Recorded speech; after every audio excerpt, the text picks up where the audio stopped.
Her kapı arkasında seni aramaktan bıktım. Hep aynı boşluklara açılan gözlere bakmaktan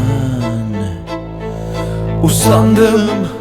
Seninkiler sanıp öptüm bütün dudaklardan. Bıktım sıcaklığını hayal edip buz gibi elleri ısıtmaktan.